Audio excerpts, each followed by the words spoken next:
To explain how to play chess for dummies or anyone who wants to learn. It's a pretty simple game, so let's get started. Basically, the chessboard looks like this. One person is white, the other person is black, and the objective of the king game is to essentially place the king under check, and so the king cannot be moved anywhere, and it is being attacked.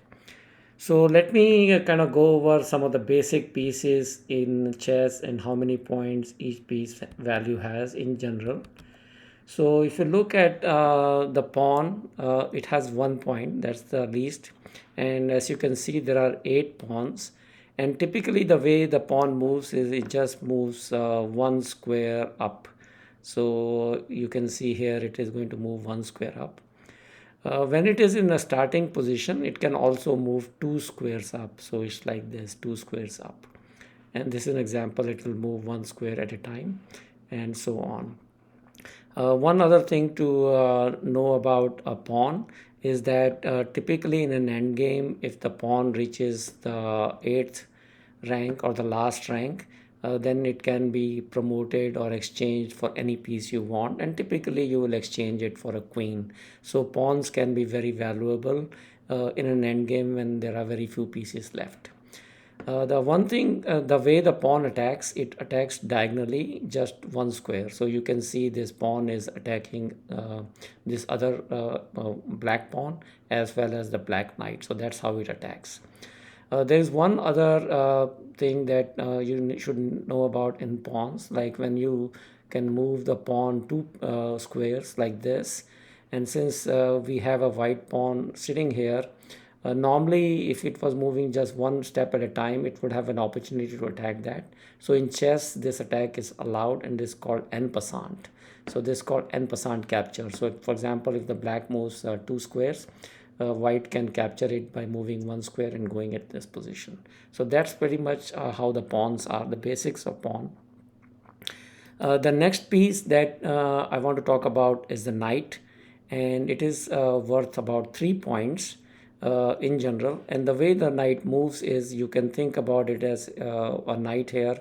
So it can move to the right 2 squares and then to the left or to the right again. So, and then it also can move up and then to the right or to the left. So all these black squares that you are seeing on the edges is where the knight can move.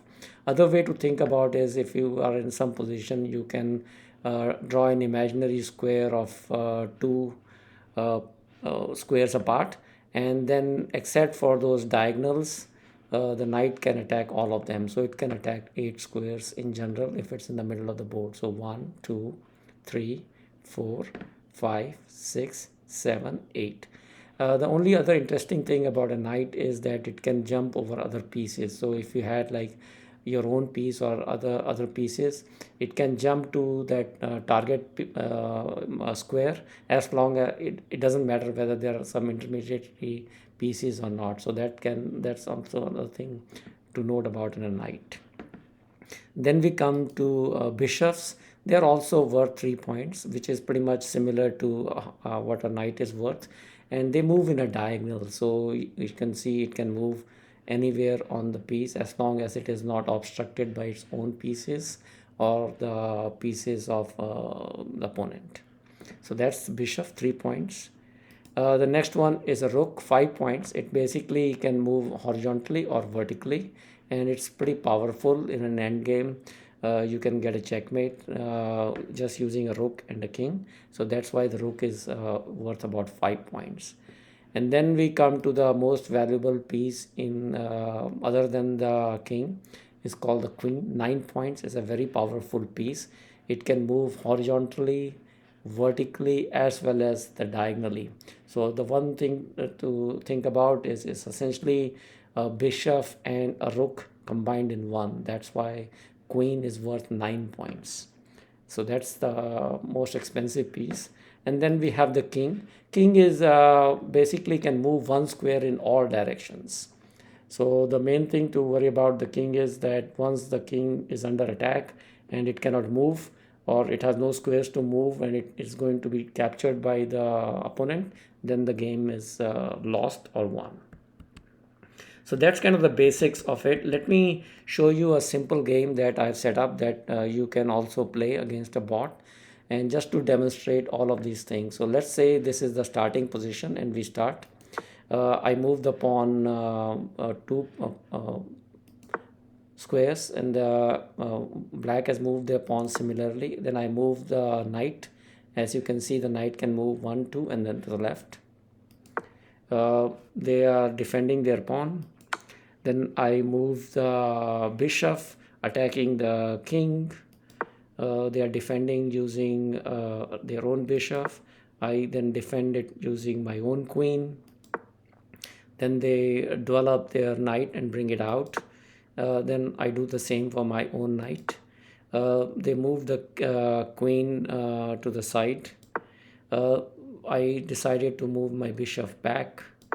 The knight has come to attack us.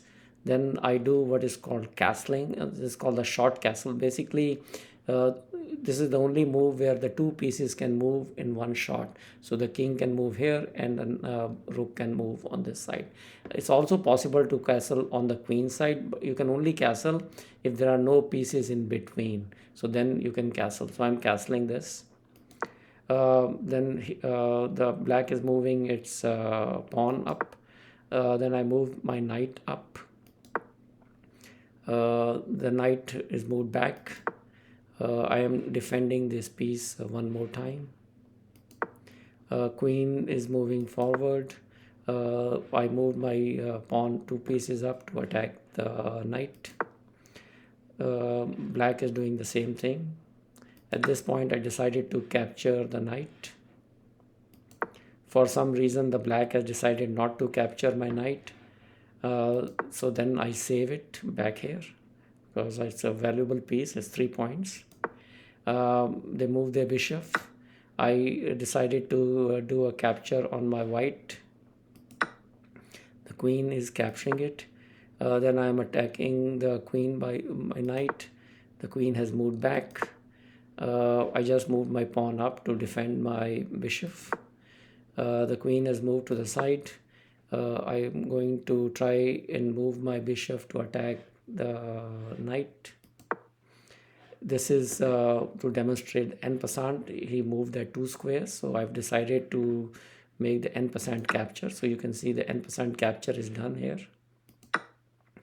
And at this point, they have decided to capture my.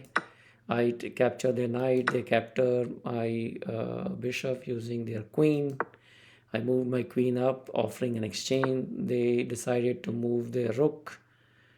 This was an undefended pawn, so I decided to take it.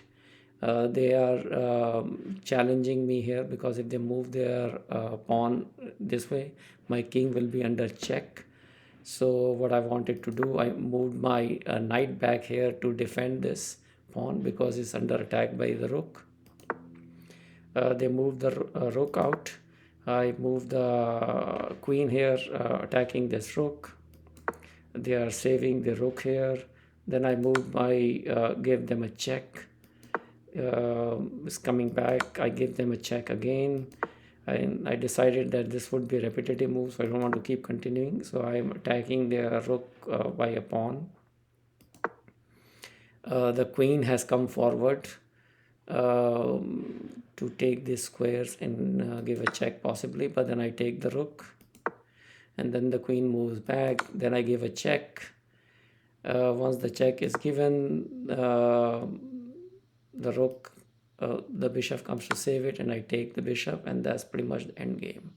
So you can see it's very easy to get started with playing chess, and it's a really great game for kids, anyone else who wants to learn, and also for older people who want to improve their cognition skills and keep themselves active. So thank you very much for watching this, and have a great day.